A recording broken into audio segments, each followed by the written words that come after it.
저는 40대의 한 여성이랍니다.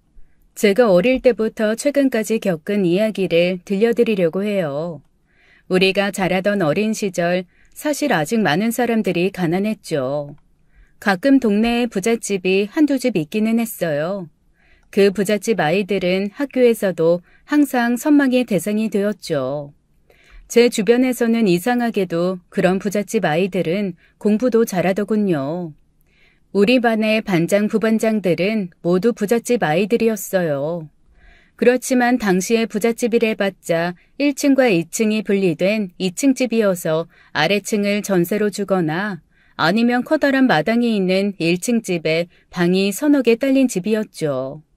요즘의 어마어마한 부자들을 생각하면 그 당시의 부자들은 사실 소박했어요. 물론 TV에서나 볼 수 있는 재벌집 같은 그런 집은 제외하고 말이죠.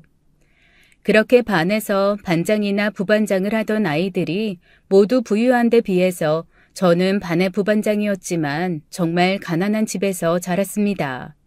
다른 학급 임원들은 자기 집으로 우리를 데리고 가서 놀기도 했지만 저는 그럴 수가 없었어요. 방 한 칸에 온 식구가 사는 그런 집이었기 때문이었죠. 늘 어떤 결핍, 무엇인가가 없다는 느낌으로 온 어린 시절을 보냈다고 해야 할 것 같아요. 마치 교복처럼 매일 똑같은 옷을 입고 정말 부럽던 샤프 펜슬 하나도 살 수 없어 몽당 연필을 볼펜대에 끼워서 끝까지 사용하곤 했던 시절. 그러나 저는 불평을 할 수가 없었죠. 그도 그럴 것이 부모님은 정말 우리를 키우기 위해서 안 해보신 일이 없을 정도로 이 일 저 일을 전전해가면서 하루에 서너 시간 잠자는 시간을 빼곤 일을 하시는 분들이셨어요. 우리 남매 중에 저의 오빠도 공부를 잘했어요. 한마디로 우리 남매는 부모님의 긍지이자 기쁨이었죠. 엄마 아빠, 이번에도 중간고사에서 평균 90점 넘어서 상장 받았어요. 여기요, 보세요. 아이고, 우리 기석이하고 기은이가 받은 상장들 때문에 도배지가 필요 없겠다. 벽이 온통 상장이니 말이야. 엄마와 아빠는 늘 가져다 보여드리는 상장 하나도 버리지 않고 소중하게 벽에 붙여두곤 하셨습니다. 오빠도 반에서 반장이었지만 저처럼 집으로 아이들을 데리고 오거나 할 수는 없었어요. 엄마와 아빠는 이런 우리를 위해서라도 빨리 돈을 벌어야 한다고 하셨죠. 당신들이 초등학교만 나온 한을 우리가 대학에 가면 풀 수 있을 것이라며 우리를 대학에 보내기 위해 갖은 노력을 하셨습니다. 그렇게 공사장, 품앗이 등을 통해 눈물겨운 돈이 조금씩 모이기 시작했죠. 그래서 동네 조그만 가게터를 하나 얻어 식당을 열게 되었어요. 말이 식당이지 8평 정도나 될까 말까한 그저 작은 밥집 정도였어요. 우리 엄마는 솜씨도 참 좋으셨답니다. 도시락 반찬이래야 김치와 마른 멸치 정도가 고작이었지만 우리 집 김치볶음은 우리 반의 인기 도시락 반찬이었어요. 김치나 김치볶음은 늘 한 젓가락씩 먹어보고 싶어하는 친구들 때문에 저는 멸치볶음만으로 밥을 먹어야 했지만 우리 엄마 솜씨를 김치 하나만 가지고도 알아주는 친구들 때문에 어깨가 으쓱했죠. 엄마와 아빠는 의논을 거듭한 끝에 그 가게터에서 엄마의 솜씨를 미천삼아 음식 장사를 시작하신 것이었습니다. 기석 엄마 솜씨야 누구나 아는 것이고 이 식당 금방 80평 되겠구만. 아이고 무슨 그런 말씀을. 아이들 먹이고 입히면 정도면 되지요. 그리고 어떻게든 저축을 해서 애들 대학 보내려고요. 기석이와 기은이가 그렇게 공부 잘하는데 대학에 보내야지. 둘 다 대학에만 가면 이 집이야 그걸로 고생 끝이겠지. 솜씨는요 무슨. 그저 먹는 장사는 인심장사다 생각하고 뛰어든 일이에요. 아무튼 동네 분들이 모두 응원해 주시니 너무나 고맙네요. 반찬 서너 가지를 차리고 밥과 국을 내놓는 백반과 국수가 메뉴의 전부였어요. 주방이래야 엄마 혼자 간신히 움직일 만한 공간이었죠. 아빠는 서빙에 청소에 또 설거지 일까지 하시면서 열심히 식당 일에 매달리셨어요. 이 일 저 일 떠돌아 다닐 때에도 그러셨지만 잠자는 서너 시간을 빼고는 식당 일을 하셨답니다. 밥을 못 먹고 새벽같이 출근하는 경제적으로 넉넉하지 않은 사람들이 값도 싸고 맛도 좋은 우리 집 식당의 단골이 되어주었어요. 그렇게 단골이 늘어나고 장사가 잘 되기 시작했죠.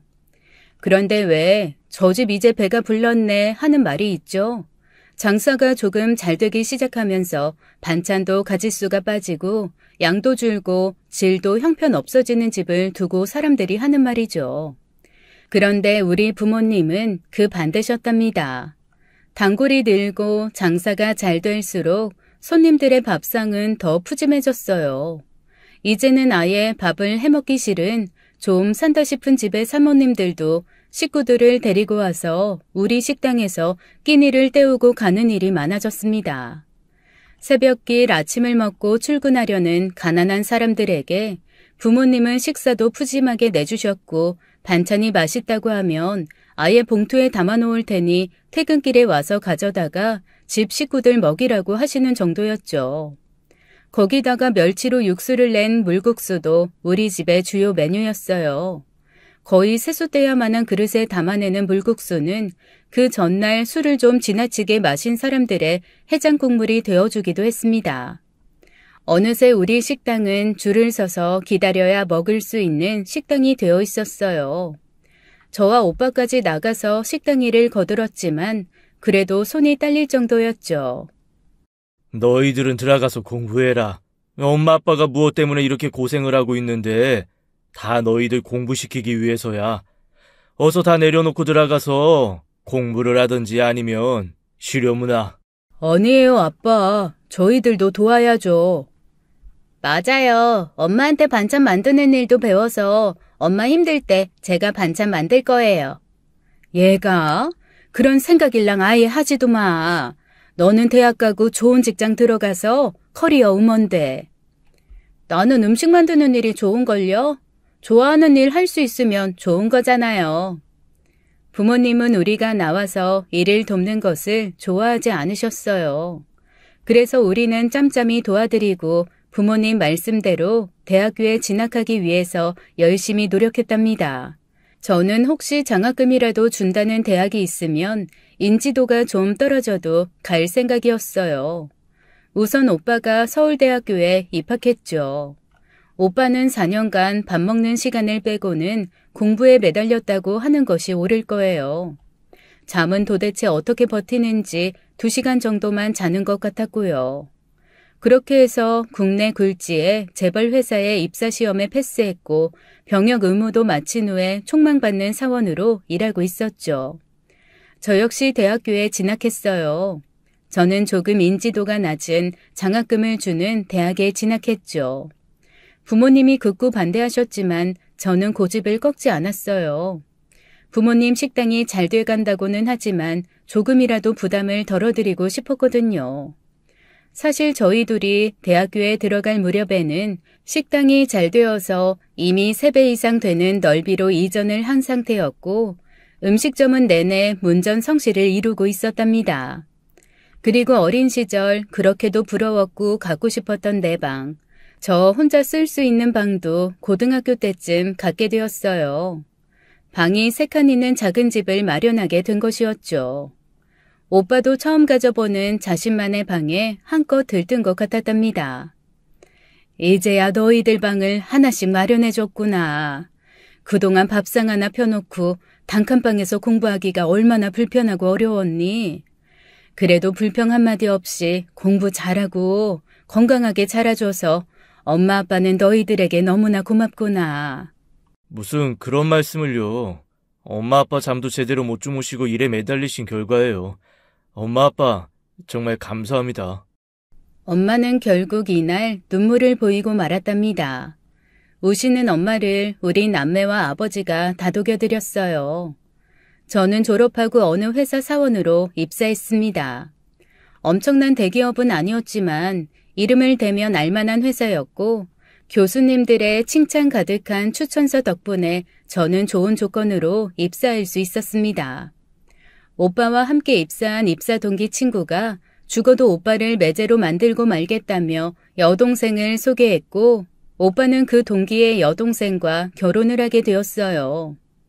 올케 언니는 인물도 좋고 성품도 착한 부모님과 저의 눈에 쏙 드는 사람이었죠.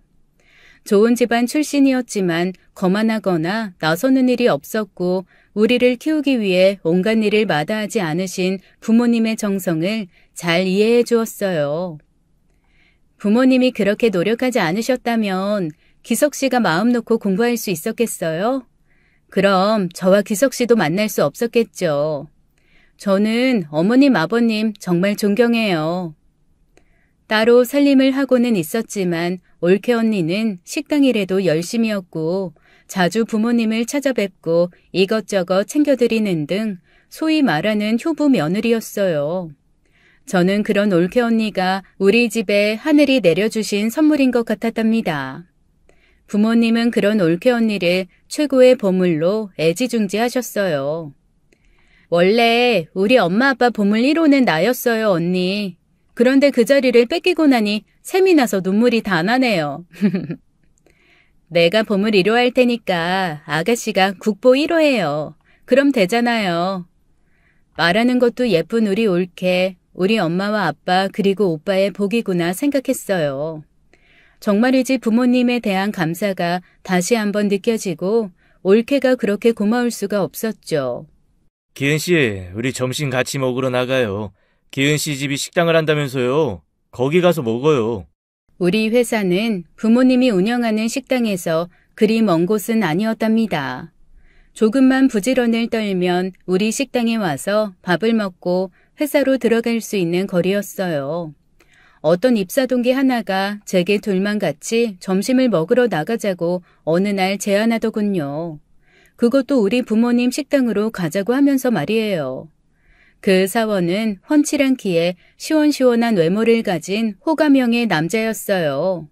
그렇다고 제가 처음부터 그 사람에게 연애 감정 같은 것을 느낀 건 아니었지만 우리 식당으로 밥을 먹으러 가자고 하는 그 말은 정말 호감이었죠. 식당에 대한 부모님의 애정은 대단한 것이었어요. 식당이 잘 될수록 부모님의 인심은 더 넉넉해지고 있었습니다. 드디어 식당의 한 코너에서 반찬을 담아서 파는 조그만 반찬 가게까지 겸하게 되었어요.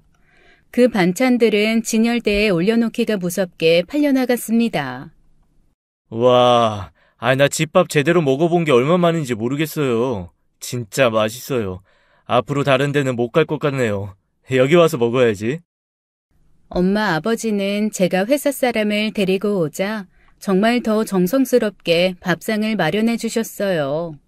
저도 그 사원도 맛있는 점심을 먹고 회사로 돌아갔죠. 다음 날부터 우리 식당에 대한 소문이 퍼지기 시작했고 회사 동기들은 물론이고 상급자들, 임원들까지도 우리 식당에 드나드시게 되었어요. 기은 씨, 사실 저 기은 씨한테 관심이 많아요. 단란한 분위기에서 자란 티가 나는 사람이라는 점이 정말 마음에 들었어요.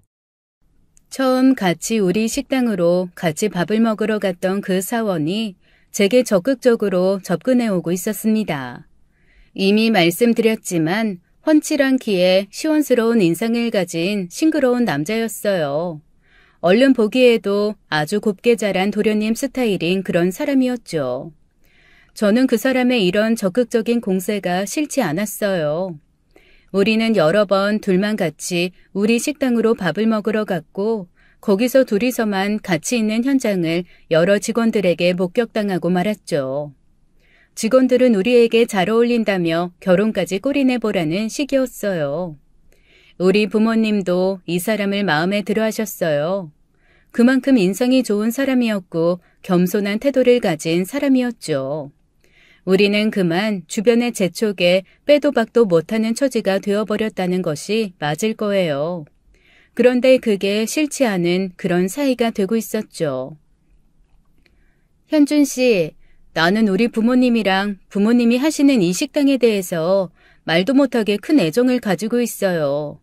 그래서 나랑 결혼하는 사람이 우리 부모님께 정말 정성을 다해서 대해주기를 바라고 있고요. 사위니까 올케 언니만큼은 아니겠지만 그래도 우리 부모님께 효도하는 사위였으면 했던 것이었어요. 물론이죠, 기은 씨. 부모님에 대한 이야기는 이 동네에 소문이 자자하던걸요. 그야말로 인심을 파시는, 아니, 나눠주시는 분들이라고 말이에요. 기은 씨 같은 사람을 바로 좋은 집안에서 자란 사람이라고 하는 거예요. 돈 많고 잘 나가는 집안에서 자란 사람이 좋은 집안은 아니에요. 저는 이 말이 참 고마웠답니다. 그리고 그 사원, 아니 현준 씨는 이제 스스럼 없이 자신의 집안 이야기도 하게 되었어요. 겉으로 보기에는 아주 바르게 자란 괜찮은 집안의 도련님 스타일이었지만 실상은 그렇지 않았던 모양입니다. 기은 씨, 우리 집안에 대해 할 말이 좀 있어요. 우리 아버지는 내가 고등학교 1학년 때 돌아가셨어요. 그리고 지금 계시는 어머니도 새어머니시죠. 아버지가 살아계실 때는 저도 잘 키워주시고 가정을 잘 이끌어가는 착실한 주부셨어요. 그런데 아버지가 돌아가시면서부터 많이 달라지시더라고요. 아버지가 돌아가시면서부터 새어머니는 가정을 등한시하기 시작하셨다고 하더군요. 덕분에 현준 씨는 고1 때부터 거의 방치되다시피 자랐다는 것이었어요. 새어머니는 돈 몇만 원을 주고 나가서 며칠 동안 안 들어오시는 경우도 많았다더군요.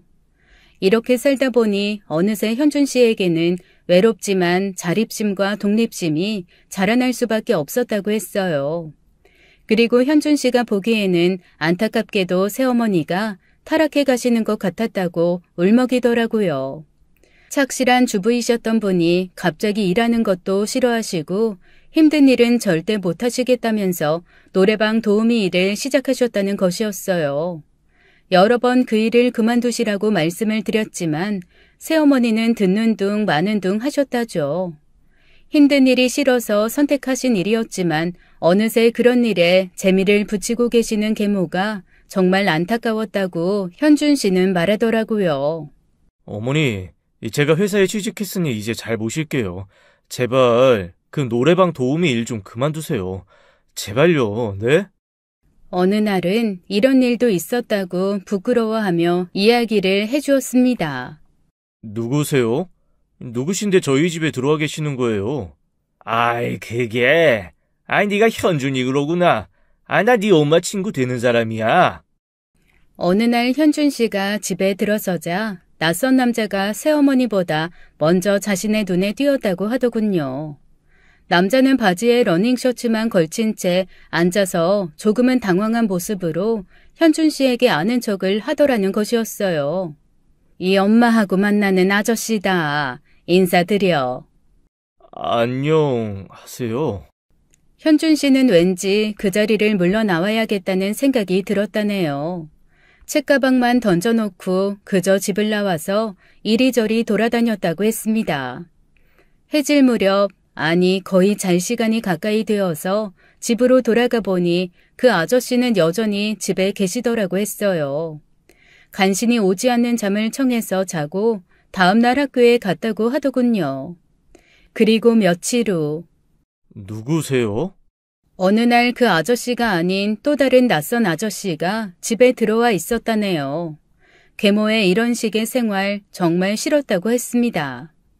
회사에 다니면서 저축한 돈으로 집을 떠나 방을 구해 자취를 시작했다고 했어요. 그래서 그렇게 집밥이 그리웠구나 싶었습니다. 부잣집 도련님 같은 인상의 현준 씨에게 그런 아픈 사연이 있었더라고요. 안쓰럽더군요. 애정에다 동정심까지 더해져서 현준 씨는 더욱 제 마음을 크게 차지하고 있었어요. 우리는 이제 결혼을 약속한 사이가 되어 있었고 회사에 그 소문이 자자하게 떠돌고 있었습니다. 결혼을 얼마 앞둔 어느 날 현준 씨와 저는 부모님께 여행을 같이 가자고 권했죠. 부모님의 정이 그리운 현준 씨는 우리 부모님을 친부모님처럼 대했어요.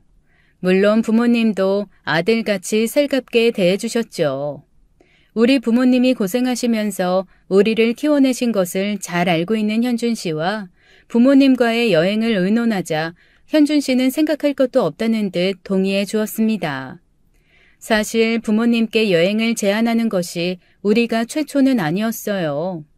오빠 내외가 일본으로 가는 신혼여행에 부모님을 모시고 가고 싶다고 했었습니다. 부모님은 펄쩍 뛰면서 반대하셨죠. 우리가 무슨 자격으로 너희 신혼여행에 동행을 해? 우리 걱정은 하지도 말고 너희들이나 다녀오도록 해라. 엄마하고 나는 괜찮아. 이 기회에 좋은 온천에도 가셔서 좀 쉬세요. 꼭 모시고 가고 싶어요. 기석 씨도 저도 그러고 싶어서 일본행을 택한 거고요. 어머님, 아버님. 평생 쉬는 시간이라고는 없이 일에만 매달려 오신 부모님. 오빠와 올케 언니는 부모님을 모시고 좋은 곳에 다녀오자고 여러 번 부모님을 설득했었어요. 결혼 선물이라고 하면서 꼭 같이 가자고 여러 번 말씀드렸죠. 결혼 선물이야. 결혼하는 사람이 받아야지. 결혼할 사람의 부모가 왜 받니? 너희들이 결혼하겠다는 것 자체가 선물이고 말로만으로도 너무나 고맙단다. 그런데 너희들 아버지와 난 이미 마음을 정했으니 너희들이야말로 가서 푹 쉬다 오렴. 부모님은 이렇게 뜻을 꺾지 않으셨고 결국 오빠와 올케가 지고 말았어요. 그래서 여행은 일본행이 아니라 경주로 다녀오는 것으로 정해졌고 경주에서 울진 쪽으로 여행하면서 부모님께서 좋아하실 만한 신선한 생선들을 현지에서 서울로 배달시키면서 여행을 했었습니다. 그 돈만 해도 수월치 않게 들었을 법했지만 오빠와 올케 내외는 고맙게도 둘이서만 여행을 가서도 우리 부모님을 잊지 않고 꼼꼼하게 챙기고 있었던 것이었어요. 평생 여행이라고는 다녀오신 일이 없는 부모님을 위해 현준 씨와 저는 이번에야말로 부모님을 여행에 모시자고 굳게 결심을 했습니다. 오빠와 올케 언니에게까지 도움을 청했어요. 아들과 딸, 며느리와 사위감까지 적극적으로 여행을 권했습니다. 우리는 오빠가 계획했다가 못하게 된 일본으로 온천 여행을 생각했죠. 부모님을 편하게 모시기 위한 계획이었어요. 엄마, 아빠, 제발 이번에는 못 이기는 척하고 좀 따라 나서주세요.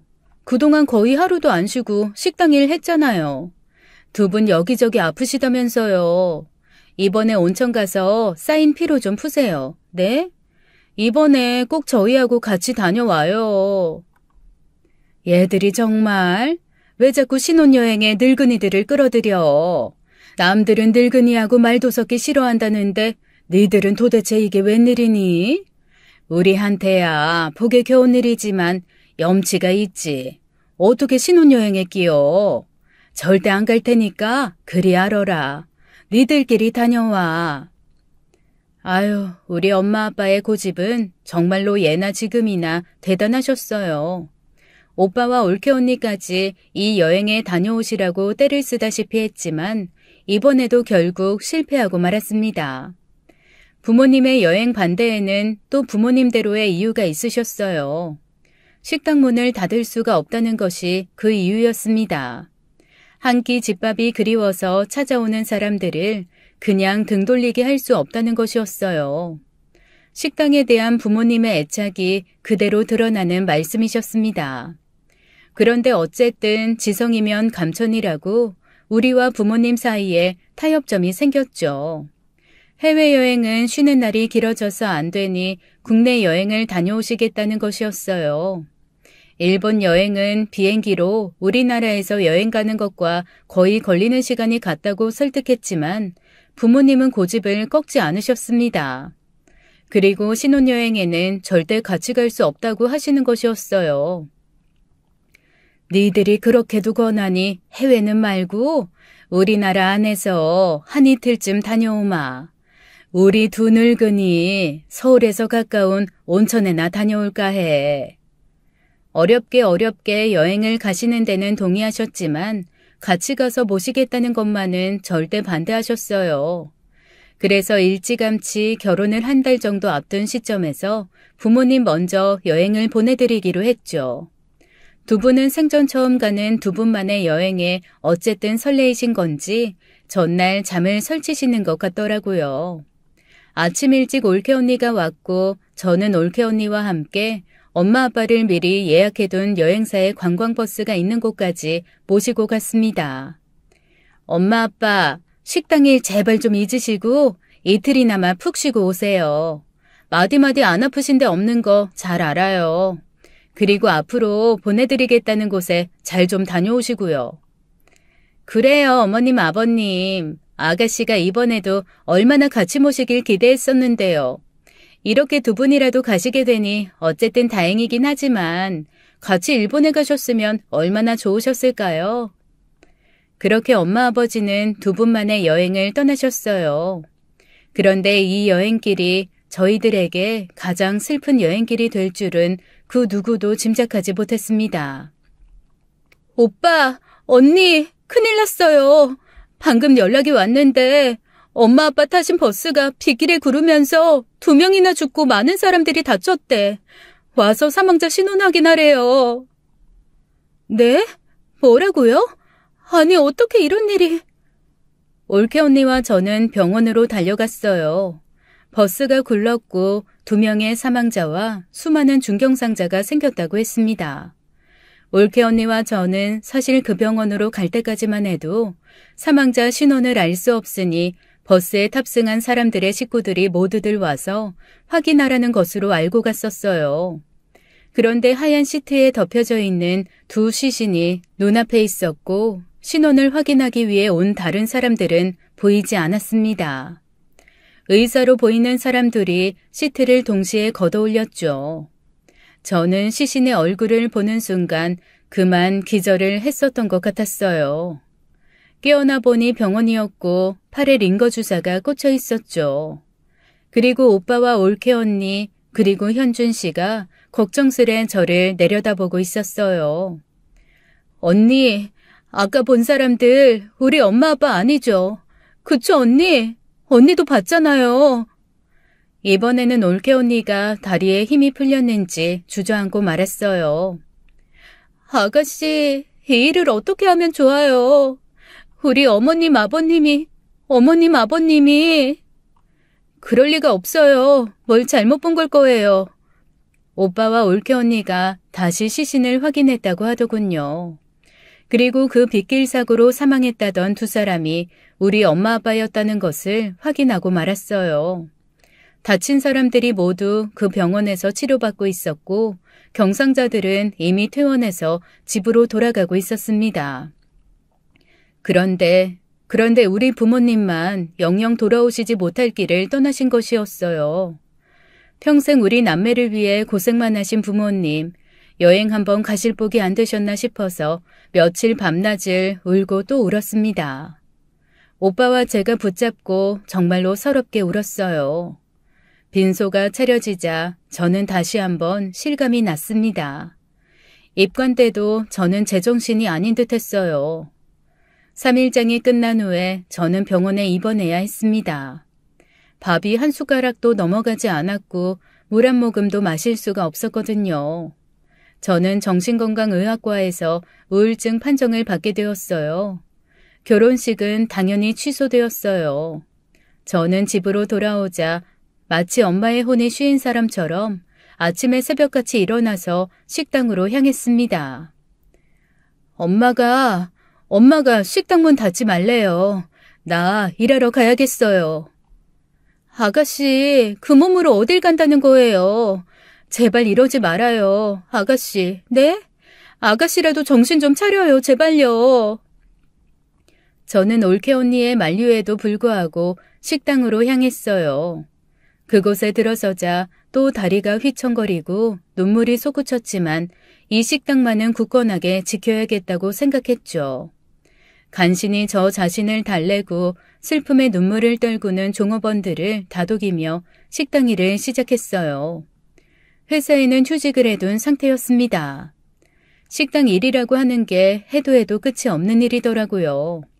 주방 안에서 엄마에게 배운 대로 하려고 해보았지만 속도도 느리고 맛도 엄마의 반찬에 비해 형편없었어요. 하지만 먹어본 것이 곧 솜씨라고 엄마가 해주시는 맛있는 음식을 먹고 자란 저는 곧 엄마와 비스무리한 솜씨를 발휘할 수 있게 되었답니다. 손님들은 한동안 밥값과 함께 조의금을 따로 봉투에 담아 전달해 주었어요.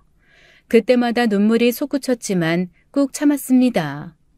우리 엄마 아빠는 거의 일평생을 이 일을 하셨는데 저는 일을 한 지 겨우 한 달쯤 만에 신경통이라고 할 만한 통증을 느끼게 되었답니다. 비로소 우리 엄마 아빠가 얼마나 힘들게 일을 해서 우리를 키웠는지 실감나기 시작했어요. 제가 식당 일에 너무 지쳐하는 것을 보고 오빠도 직장에 휴직계를 내고 식당 일에 뛰어들었습니다. 경험 많은 종업원들의 도움이 아니었다면 식당을 계속 운영하기는 어려웠을 거예요. 그 사이에 생긴 조카들이 아직 어려서 올케 언니는 식당 일을 돕기가 어려웠습니다. 그래도 어떻게 경험 많은 종업원들과 이해심 많은 손님들의 도움으로 가게 일이 자리를 잡아갔어요. 이 식당에 그토록 애착을 가지고 계시던 엄마 아빠가 도와주시는가 보다 생각했죠. 식당이 어느 정도 자리를 잡았고 오빠는 더 이상 휴직을 길게 끌 수 없었어요. 오빠가 회사로 돌아갔죠. 저는 부모님의 식당을 이어가겠다고 마음을 먹고 회사에 아예 사직원을 내고 식당에 들어앉았습니다. 주인이 엄마와 아빠에서 저로 바뀌게 되었죠. 부모님이 떠나시고 어느새 49제가 지났고 또 어느새 첫 번째 기일이 다가왔어요. 제사, 정말로 1년만 해도 생각도 해보지 않았던 일 하나를 또 치루어내야 했답니다. 많진 않지만 친척들이 모두 참석해 주었고 무엇보다도 식당의 종업원들이 이교대로 식당을 지키며 제사를 같이 섬겨주었어요. 그리고 심지어 단골이 된 손님들 중에도 첫 제사에 찾아주는 사람이 많았습니다. 엄마 아빠가 주변 사람들에게 어떻게 대하셨는지 알 수 있더군요. 왜 이런 엄마 아빠를 일찍 데려가셨는지 하늘이 원망스럽고 그토록 안 가시겠다는 여행을 보내드린 것이 가슴을 치도록 후회스러웠습니다. 첫 제사를 치르고 약 반년이 지나서 오빠와 올케 언니가 조심스럽게 말을 꺼냈죠. 기은아, 그동안 네가 하도 엄마 아빠만 그리워하고 식당 일에만 매달리는지라 얘기를 못했었는데 이제 미뤘던 결혼식 올려야지. 아무 말 없이 기다려준 장서방한테도 이거 할 일 아니야. 그래요, 아가씨. 어머님, 아버님도 아가씨 빨리 결혼해서 잘 살기를 바라실 거예요. 오빠 말처럼 더 이상 미룰 수 있는 일이 아니에요. 얼른 날 잡아야죠. 어머님이 안 계시니 제가 안싸돈 되실 분 만나 뵐게요. 우리 집 사정 잘 아실 테니까 제가 만나 뵙겠다고 현준 씨에게 말씀드려주세요. 그런데 현준 씨의 그 새어머니는 아들의 결혼에도 그다지 관심을 보이지 않으셨어요. 그저 저희 쪽에서 알아서 추진하라는 대답만이 돌아왔습니다. 여행은 생각만 해도 싫어서 신혼여행도 생략할까 했지만 그것은 현준 씨에게 예의가 아니라는 오빠의 말에 따라서 제주도로 2박 3일 여행을 다녀왔죠. 그리고 바로 다시 식당 일을 시작했어요. 식당은 이제 아주 자리를 잡아서 부모님이 생전에 계실 때와 비슷하게 돌아가고 있었습니다. 무엇보다 다른 생각을 할 틈을 안 주는 바쁜 일이 저에게 많은 도움이 되었어요. 우울증도 어느 정도 가라앉는 양상을 보였고 약 없이 잠도 자게 되었습니다. 어머님, 여긴 웬일이세요? 말씀도 없이 이렇게 오셨어요. 너무 반가워요, 어머님. 어서 오세요. 결혼식에서 패백을 드린 후 신혼여행을 마치고 난 후에 인사도 거절하시던 시어머님이 갑자기 우리 식당에 말씀도 없이 찾아오신 것이었어요. 결혼식을 마치고 여행을 다녀와서 보름쯤 지난 후의 일이었죠. 저는 어쨌든 뛸 듯이 반가웠어요. 온갖 정성을 다해서 어머님을 대접해드렸습니다. 어머니는 우선 우리 식당 음식 맛에 놀라워하셨어요. 새아기, 네가 솜씨가 좋구나. 이런 솜씨가 있을 줄은 몰랐다. 맛있구나. 모두 돌아가신 친정어머니가 토대를 잡아 놓으신 것을 물려받기만 한 것이라고 말씀드렸죠. 그리고 어머님은 우리 식당이 생각보다 규모가 큰 것에 놀라시는 것 같았어요. 현준 씨가 뭐라고 말씀드렸는지는 모르겠지만 우리 식당을 작은 구멍가게 정도로 생각하고 오셨는지도 모르죠. 작은 구멍가게부터 시작해서 이렇게 커지긴 했지만 말이에요. 종업원들도 많고 오는 손님들마다 이렇게 퍼주면 장사가 되니? 이렇게 해서야 버는 돈이 얼마나 되겠어. 재료비에 인건비에 나가는 돈이 더 많겠구나. 어머니, 식당 일이라는 게 음식 장사라는 게 참 이상해요. 퍼주면 망할 것 같고 그렇잖아요. 근데 퍼주면 퍼질수록 생기는 게 음식 장사더라고요. 친정어머님은 생전에 음식 파는 게 아니라 인심을 파는 거라고 하셨어요. 그 덕에 이렇게 커질 수 있었고요. 커지고 나서도 친정 부모님은 처음에 마음 잃지 않으셨어요. 만일 좀 커지고 나서 마음을 달리 먹으셨으면 식당은 그때 문 닫고 말았을 거예요. 퍼드리면 손님은 다시 오시고 다시 오실 때는 혼자가 아니라 아는 분들을 다 데리고 오시는 거니까요. 그래서 한 달에 여기서 얼마나 버니? 우리 아들 회사에서 버는 돈이야 뻔한 거지만 여기서 더 많이 벌이가 될 것 같구나. 어머님은 그날 그렇게 제가 대접하는 대로 맛있게 우리 가게 음식을 드시고 돌아가셨답니다. 그 이후로 시어머니는 저희 가게에 자주 찾아오셨어요. 그때마다 저는 정성을 다해 시어머니를 대접했죠. 아줌마, 손님상에 나가는 밑반찬 양 너무 많아요. 줄이세요. 어느 날 시어머니가 식당에 오셔서 차려드리는 식사를 드시더니 저보다도 경험이 많은 식당 종업원 한 사람에게 이렇게 주인처럼 지시를 하고 계시는 것이었어요. 이 시점에서는 좀 어이가 없더라고요. 손님에게 나가는 반찬의 양은 모두 우리 친정 부모님이 정해두신 것이었답니다. 그것은 부모님이 안 계셔도 손님들과의 약속 같은 것이었어요. 어머니께서 식당 일 도와주시려는 것은 잘 알겠지만 저희는 저희대로 친정 부모님 때부터 해오던 약속이 있어요. 저희는 그걸 지켜야 돼요. 그러니 마음에 안 드시는 일이 있으셔도 종업원들이 알아서 하니까 그대로 두시면 돼요.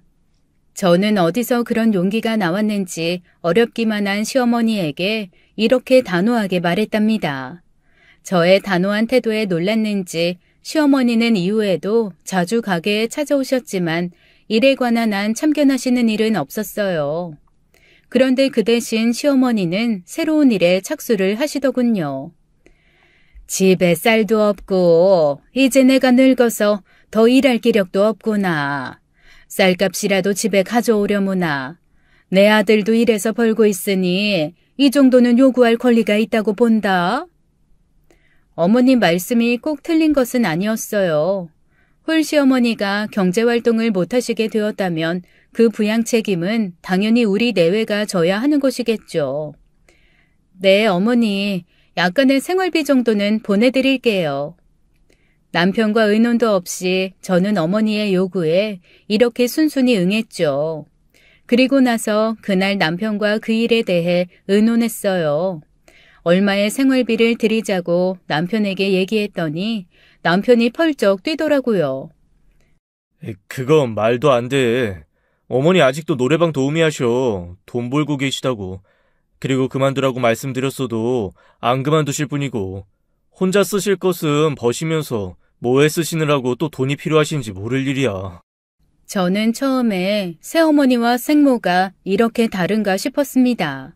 만일 생모였다면 남편이 이렇게 나왔을까 싶었죠. 그런데 남편이 이렇게 반대를 하는데 저 혼자 어머님을 도와드리기가 좀 그랬어요. 그래서 도와드려야 하나 말아야 하나를 고민하고 있는 중이었습니다. 아가, 나 이번 주에 친구들하고 제주도 여행 가는데 용돈 좀 줄 수 있지? 현준이한테 말하지 말고 네가 알아서 챙겨주렴. 이 정도는 괜찮겠지 싶어서 넉넉하게 여비를 챙겨서 말씀하신 계좌로 넣어드렸어요. 그런데 고맙다는 말씀 한마디가 없으시더군요. 치아를 듣자고 한 일은 아니었지만 반응이 없으시니 그것도 좀 황당하더라고요. 그런데 시어머니의 이런 요구는 점점 잦아지기 시작했어요. 내 친구들은 모두 몸에 좋다고 옥팔찌 하나씩은 다 가지고 있더구나. 진짜 생옥으로 하면 200만 원 정도 한다고 하던데. 이런 식으로 말이에요. 저는 그때마다 남편에게 말을 하지 않은 채 너무 지나치지 않다 싶으면 말없이 하자시는 대로 해드리곤 했습니다. 요구는 이래저래 많았어요. 어느 브랜드 옷이 얼마짜리가 있는데 친구들은 다 입었다더라. 금 시세가 내려가서 금반지 대돈 정도 싸게 살 수 있는데 해내라는 등의 요구였죠. 아무튼 제가 해드릴 수 있는 한 어머니의 요구를 들어드렸어요. 속으로 남편에게는 좀 미안하고 찔렸지만요. 어쨌든 남편을 속이고 있는 것이었으니까요. 그러던 어느 날 시어머니는 또 이렇게 당당하게 요구하고 계셨답니다. 나 손목을 다쳐서 더 이상 일을 못하게 돼버렸다. 니들이 날 봉양해야지 어떡하겠니? 정기적으로 생활비를 보내려무나. 남편에게 듣기에는 사실 거의 방치 상태로 남편을 키우신 새어머니셨어요. 그런데 이제 며느리가 그럴듯하게 식당을 운영한다고 하니 요구가 너무 많아지고 있구나, 얼굴이 좀 두꺼우시다 생각이 들었죠. 그런데 어쨌든 다치셨다고 하니 일을 못하시게 될 것이었어요. 정기적으로 도와드려야 하는 일이라 남편과 의논을 했죠. 알아보니 다치셨다는 거 정말인 것 같더라고. 내 월급에서 50만 원 정도 떼어서 보내드릴 테니까 당신은 신경 쓰지 마. 50만 원 가지고 되겠어요? 어쨌든 이제 노년이시잖아요. 여기저기 아프시기도 할 텐데. 걱정 마. 내가 다 알고 하는 일이야. 우선 우리 아버지 돌아가셨을 때 물려받은 재산 다 탕진하신 분이라고. 그리고 나는 거의 버려놓다시피 키웠고 길거리에 내다 버리지 않은 것뿐이야. 그렇게 한 달에 50만 원씩을 시어머니에게 드리게 되었답니다. 예, 아가. 다른 내 친구들은 말이다. 아들 내외가 한 달에 300만 원을 꼬박 같이 준다고 하더라고. 거기도 새어머니인데 말이야. 낳은 정도 정이지만 키운 정도 정 아니냐? 50만 원이 뭐야, 50만 원이. 그렇다고 니들 형편이 안 되는 것도 아니고 말이다. 섭섭해서 눈물이 다 나올 지경이야. 아니지, 50만 원이 황송해서 눈물이 다 나올 지경이다. 이런 어머니의 불평은 한 번으로 끝나지 않았어요.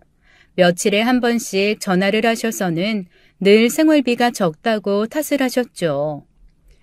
현준이가 나한테 섭섭한 게 있어서 그걸 풀지 않고 그러는 모양인데 그렇다면 며느라기 네가 알아서 해줘야 되는 거 아니니? 현준이하고 의논하지 않고도 네가 알아서 충분히 해줄 수 있는 일이잖아. 어머니, 저 사실 어머님께 많이 해드리진 못했지만 이것저것 사드린 일 현준 씨한테 의논하지 않아서 마음이 편하지 않았었어요. 부부 사이에 숨기는 일은 없어야 되는 거잖아요. 그래서 현준 씨하고 의논하기 전에는 이제 도와드리기 어려워요. 제 마음 좀 이해해 주세요, 어머니. 이런 제 말에 시어머니는 불같이 화를 내시더군요. 나쁜 일로 남편을 속이는 것도 아니고 시엠이 도와주는 일인데 그걸 굳이 남편한테 말할 수 없어서 못 도와주겠다니 그냥 도와주기 싫다고 해라 등등 입에서 나오는 대로 말씀하시면서 말이에요. 그날은 그냥 그렇게 일방적으로 야단을 맞고 끝이 났죠. 그리고 나서 한동안 시어머님으로부터 연락이 없었어요. 우리는 그냥 한 달에 50만 원가량을 보내드리고 있었죠. 그러던 어느 날이었어요. 시어머님으로부터 식당으로 전화가 왔습니다. 내 친구들은 가방 하나를 들어도 메이커 있는 좋은 걸 들더구나. 나는 무슨 자식 없는 사람 마냥 한 달에 50만 원씩 받아가며 젊은 애들이나 들고 다니는 헝겊으로 된 가방 들고 친구들 만나자니 부끄러워서 얼굴을 못 들겠구나. 이건 나만 부끄러운 게 아니라 현준이와 네가 다 부끄러운 거야. 그러면서 이름만 대면 알 수 있는 세계적인 명품 브랜드를 말씀하시더라고요. 내가 오늘 그랜드 명품관에서 봤는데 그 가방은 그냥 들기만 해도 사람이 달라 보이겠더라. 내 친구들 중에도 여러 애들이 가지고 있는 핸드백이야. 옆구리에 살짝 끼는 건데 가격 얼마 안 한다. 750만 원 정도면 돼. 며느라기 네가 네 카드로 사고 다달이 갚으면 어떻겠니? 이건 틀림없이 해다오. 내가 도저히 부끄러워서 친구들 만나러 나가기가 그렇구나. 저는 다음 순간 기절을 할 듯이 놀랐어요. 핸드백이 750만 원이요? 75만 원이라고 해도 깜짝 놀랐을 텐데 제가 뭔가 잘못 들었나 했죠. 샤넬이라는 이름은 저도 들어본 적이 있었어요. 여기저기 물어보아서 샤넬 핸드백이 얼마나 되는지 알아보았어요. 정말 그 가격 정도 되더군요. 세상 참 모를 세상이다 싶었습니다. 도대체 어떤 친구들을 만나시기에 이런 정도의 가방이 필요하신가도 궁금하더군요. 식당 일 때문에 자주는 아니어도 친구들 모임에 가끔 나가지만 그런 모임에서 저는 그런 핸드백이나 옷 같은 이야기는 들어본 적이 없었어요. 어디 다른 세상이 하나 따로 있나 싶더군요. 집을 사거나 부동산을 살 때 쓸 수 있을지는 몰라도 가방을 사는데 750만 원이라는 것은 어릴 때부터 절약이 몸에 배어있는 저로서는 도저히 이해가 안 가는 일이었습니다. 어머니, 죄송해요. 이번엔 정말 안 되겠어요. 제가 일단 이해하기가 어렵네요. 어머님이 왜 그런 가방이 필요하신지 말이에요. 며느라기 너 정말 이렇게 나올 테냐? 시어머니는 바로 화부터 내기 시작하셨죠. 저는 그래도 이번엔 어렵겠다고 최대한 정중하게 거절했습니다. 그런데 계속 전화하실 것이라고 생각했던 시어머니가 이번엔 빨리 포기하신 것인지 전화가 없으시더라고요. 정말 그냥 포기하셨나 보다 했습니다. 그런데 그 진상을 알게 되고 나서 정말 저는 실소를 금할 수가 없었어요. 어느 날 남편이 명품관 로고가 찍힌 쇼핑백을 들고 들어왔습니다. 무슨 물건일까 생각했죠.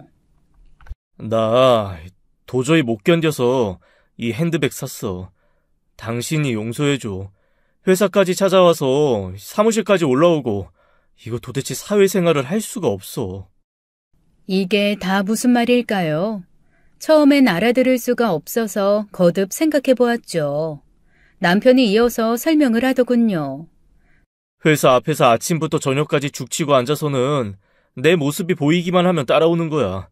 그래서 직원들과 같이 있건 말건 내 옆에 딱 붙어서는 내가 얘 애미라는 둥, 생모 잃고 어릴 때 어렵게 업어 키웠다는 둥, 말도 안 되는 얘기들을 직원들을 붙잡고 하시는 거야.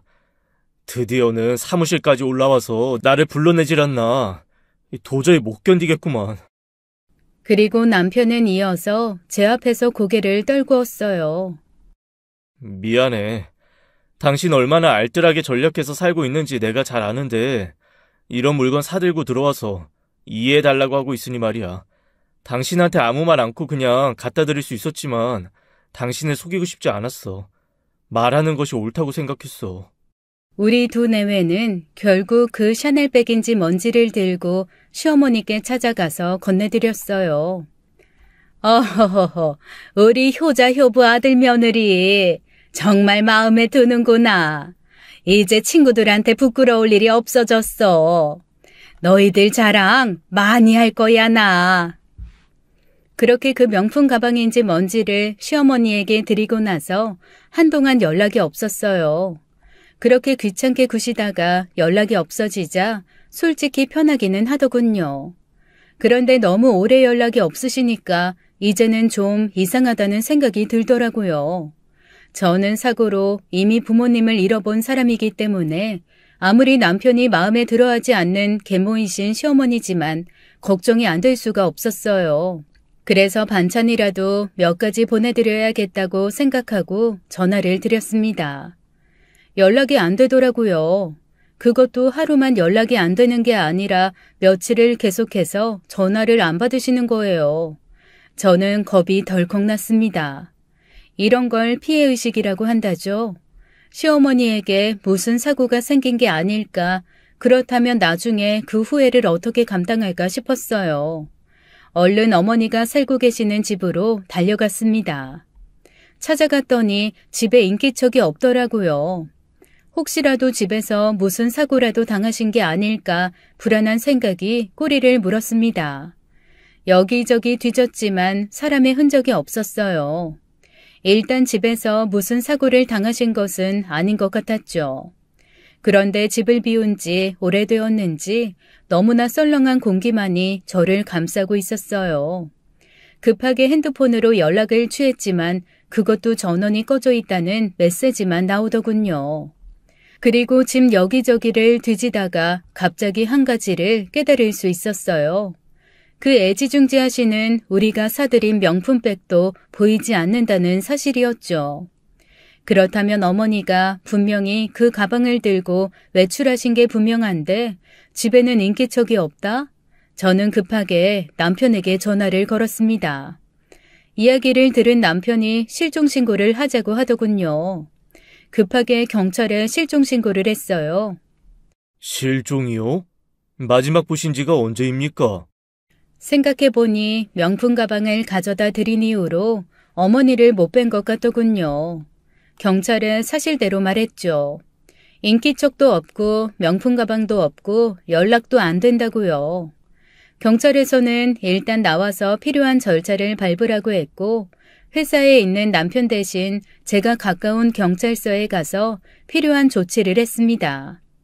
그렇게 며칠이 지났지만 어머님과는 여전히 연락이 안 되었어요. 초조하기 이를 데 없더군요. 어머니에게 애정이 그다지 많지 않은 남편도 이번에는 꽤 초조해 보였어요. 경찰서예요. 신고하신 분이 한가은 씨 맞으시죠? 며느님 되시고요. 네, 맞아요. 우리 어머님 찾았나요? 어디 계세요? 찾은 게 아니고요. 한 가지 알려드려야 할 사항이 있어서 전화드렸어요. 다름이 아니라 며느님께서 실종 신고하신 어머님이 사기 혐의로 지금 수배 중이신 분이세요. 즉 저희 경찰서에서도 그 소재를 찾고 있는 분이라는 거죠. 부모님이 돌아가신 이후로 두 번째로 놀랐다고 해야 할 거예요. 사기 혐의라니 도대체 무슨 사기를 어떻게 저지르셨기에 경찰에 신고가 되고 수배 상태까지 될 수가 있을까요? 저는 남편과 이 사태를 의논했어요. 그저 기다려보는 수밖에. 어쨌든 불행한 사고를 당한 것은 아니라는 것이 명백하잖아. 어딘가에 의도적으로 숨어 있다는 거지. 그거야 그렇죠. 그 이후로도 시어머니의 행방을 알 길이 없었답니다. 우리의 힘으로 어쩔 수 있는 일이 아니었기에 다시 생업에 열중하면서 경찰의 연락을 기다려보기로 했어요. 검거되거나 찾게 되면 어쨌든 연락을 해줄 테니까요. 저는 걱정스러운 마음을 안고 식당 일에 열중했고 남편은 회사 일에 다시 집중하기 시작했죠. 그러던 어느 날이었어요. 사장님, 요즘 이상하게 식당에서 음식이 없어지네요. 혹시 사장님이 어디 주시려고 싸가지고 나가시거나 하신 것 없으시죠? 음식이 왜 없어져요? 발이 달린 것도 아닐 텐데 잘못 보신 거겠죠. 아니요. 그렇다기엔 너무 오랫동안 음식량이 안 맞아서 오늘 여쭤보는 거예요.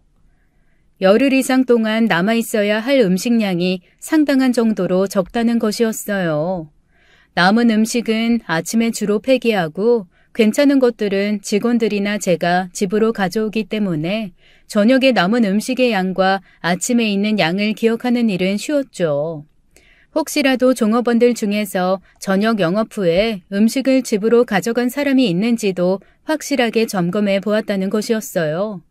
그래서 점검을 맡겨놓았던 종업원과 함께 그날은 제가 남은 음식량을 세심하게 사진으로 기록했습니다. 그리고 문을 닫고 퇴근을 했죠. 아침에 그 종업원과 제가 다른 종업원보다 더 일찍 출근했어요. 그리고 음식량을 가늠해 보았죠. 눈에 띄게 줄어있더군요. 이건 또 무슨 일일까요? 도둑이라도 들고 있는 것인지 또 걱정스럽기 짝이 없었답니다. 분명히 도어락으로 잠금 장치가 된 문을 다 잠그고 퇴근하는데 음식이 없어진다면 도대체 이걸 어떻게 생각해야 하는 걸까요? 하도 이상한 일이라 오빠와 올케 언니에게도 연락을 했습니다. 오랜만에 우리 넷이 식당에 마주 앉았죠. 아가씨, 이게 도대체 무슨 일이래요? 걱정이 많이 돼요. 경찰에 신고부터 하는 게 어떨까요?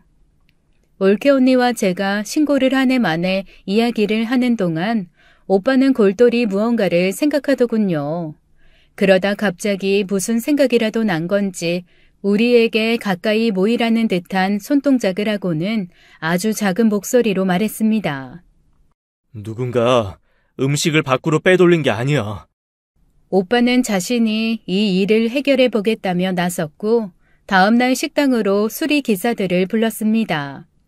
우리는 오빠가 하자는 대로 맡겨두고 일이 진행되는 것을 지켜보았죠. 수리 기사들이 다녀가고 며칠 후에 오빠가 우리를 밖으로 불러냈어요. 오빠는 영상 하나를 보여주더군요. 숨죽이며 그 영상을 본 저는 기겁할 수밖에 없었습니다. 아무도 없어야 할 식당 안에서 누군가가 기괴한 모습으로 돌아다니고 있었거든요. 식당에는 만일의 경우를 대비하여 한 사람 정도가 자고 먹을 수 있는 방이 있었어요. 부모님께서 이 식당을 운영하실 때 밤늦게까지 손님을 받으시고는 몸을 누이실 공간을 마련해 두신 거였죠. 장사가 잘 되면서부터는 정기적인 시간에 문을 여닫게 되면서 필요 없어진 공간이었지만요. 영상에는 그 작은 방에서 슬그머니 나와 음식을 찾아 먹는 이상한 여자가 찍혀 있었답니다. 남편과 제가 소스라치게 놀랐죠. 그 영상을 보고 돌아온 날 밤 남편과 저는 가게 안에 불을 다 끄고 퇴근하는 것처럼 한 후 가게 안에 남아 있었어요. 숨을 죽이고 그 영상에 찍힌 여자가 나타나기를 기다리고 있었죠. 그 여자는 모두 퇴근한 것을 확인했는지 슬그머니 방에서 나와 홀에 있는 음식을 먹더군요. 얼마나 굶주렸는지 먹는 소리도 개걸스럽게 내며 허겁지겁 손으로 집어먹는데 그 모습이 기괴했습니다. 그 여자가 음식에 정신이 팔려있던 순간 남편이 조용히 홀에 전기를 켰어요. 그러자 여자가 놀라서 음식이 든 그릇을 떨어뜨렸죠. 형광등 불빛 아래 놀란 얼굴을 한 그 여자는 바로 시어머니였답니다. 어머니, 여기서 대체 뭐 하시는 거예요? 쥐새끼처럼 숨어서 며느리 식당에서 뭐 하시는 거냐고요? 아유, 놀래라. 간 떨어질 뻔했네. 그리고 쥐새끼가 뭐야? 쥐엄마한테. 너 내가 새엄마라고 무시하니? 너 때문에 밥 먹다 체할 뻔했잖아. 지금 그게 문제예요? 아니, 사기 혐의까지 있던데 도대체 무슨 짓을 하면 그 많은 아버지 재산 날려먹고 사기 혐의로 수백 가지 되는 거예요? 예? 대체 왜 그러고 사세요? 네? 며느리 보기 창피하지도 않냐고요? 얘가 왜 이렇게 흥분을 하고 그래? 진정 좀 해.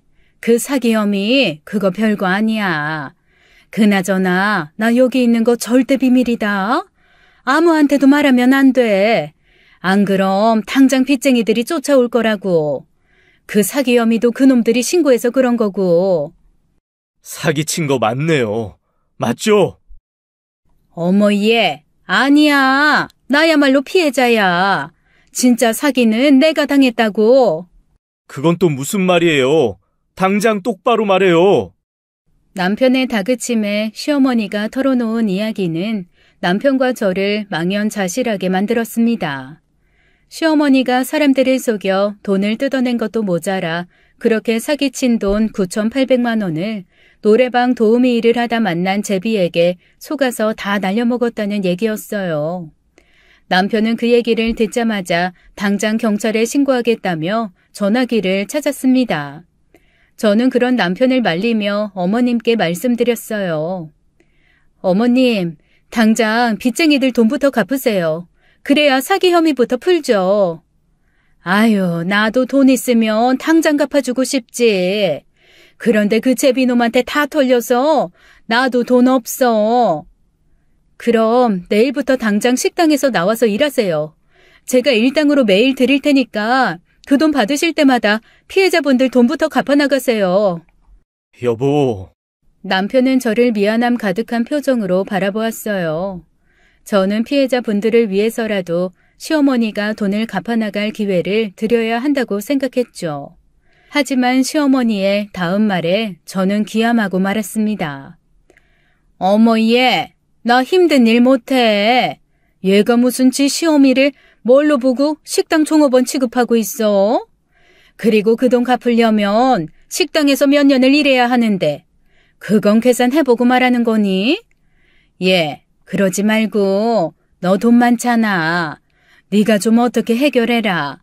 이번 것만 잘 해결되면 명품 사달라고 내 아들 회사 안 찾아갈게. 어머니! 아니 그렇잖아. 뼈 빠지게 고생해봐야 하루에 그거 얼마나 번다고. 차라리 옥살이 좀 하고 나오는 게 더 낫지. 내 말이 틀리니? 아, 그러세요. 그럼 원하는 대로 해드릴게요. 남편은 일말의 고민도 없이 핸드폰에 정확히 112를 누르고 직접 시어머니를 신고했습니다. 곧 경찰이 들이닥쳤고 시어머니는 경찰들에게 양팔을 붙잡혀 끌려나가셨어요. 나가면서도 곱게 나가지 않으셨습니다. 남편에게 패륜하라며 고래고래 악을 질러댔어요. 그렇게 연행된 시어머니는 죗값을 톡톡히 치르시게 되었습니다. 우리 시어머니, 우리 부모님들과 100분의 1만 비슷하셨어도 얼마나 좋았을까요? 새삼스럽게 고1 때 아버지를 잃고 저런 계모의 손에서 자라난 남편이 너무나도 안쓰러웠습니다. 얼마나 암담하고 절망적이었을까요? 그렇지만 반듯하게 자라준 남편이 또한 자랑스러웠어요. 우리 오빠와 올케 언니 그리고 저는 마음이 많이 상한 남편이 혹시라도 우리 눈치를 보게 되지 않을까 걱정을 많이 했었답니다. 그 어려운 상황에서도 반듯하게 자라준 사람답게 남편은 꿋꿋하게 이 위기를 헤쳐나가더라고요. 그 후 시간이 꽤 흘러 시어머니는 출소를 했고 몇 번 식당을 찾아왔었습니다. 남편은 이미 시어머니와 연을 끊은 듯이 지내고 있고 저에게도 시어머니와 말도 섞지 말라고 해서 시어머니가 식당을 오셔도 일부러 본체만 채 하곤 했어요. 그러자 시어머니는 저희 식당에서 일할 수 있게 해달라고 태도를 바꾸더라고요. 순간 시어머니가 개과천선이라도 하셨나 싶어서 마음을 약하게 먹었는데 남편은 철저히 시어머니의 접근을 막았습니다. 정말 일이 하고 싶은 거라면 다른 곳에 가서 일하라고요. 그랬더니 시어머니께서 불같이 화를 내시고는 식당을 나가셨어요. 그 후로는 연락이 없으십니다.